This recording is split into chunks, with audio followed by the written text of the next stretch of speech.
बानीहरू हुन्छन् जुनले चाहिँ हाम्रो मस्तिष्कलाई क्षति गर्छ। जस्तै अत्यधिक सोच्नु, राति अबेरसम्म जाग्नु, क्याफिनयुक्त खानेकुराहरू बढी खानु, जङ्क फुड बढी खानु, सामाजिक सञ्जालमा चाहिँ लत लाग्नु, चौतर्फी काममा हात हाल्नु, धेरै काममा हात हाल्नु, नकारात्मक कुरा बढी सुन्नु, सूर्यको किरणमा नबस्नु। यदि राम्रो लागेमा अवश्य पनि सब्स्क्राइब गर्न नबिर्सनुहोला। धन्यवाद।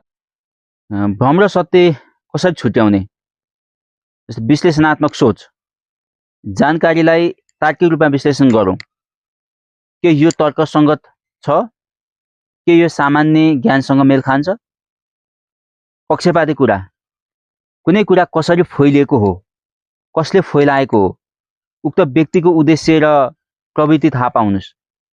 कतिपयले व्यक्तिगत लाभ, प्रचारका लागि झुटो कुरा फैलाउँछन्।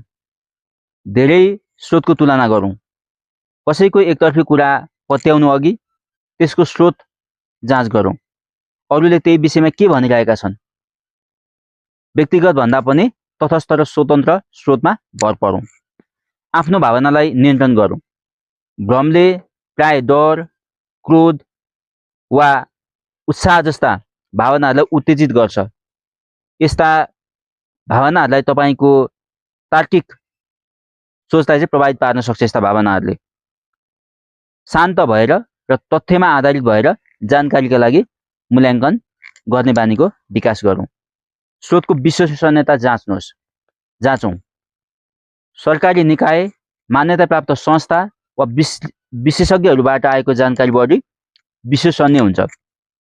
व्यक्तिगत ब्लग, सामाजिक सञ्जाल र अपुष्ट स्रोतहरूबाट सावधान रहनुहोस्।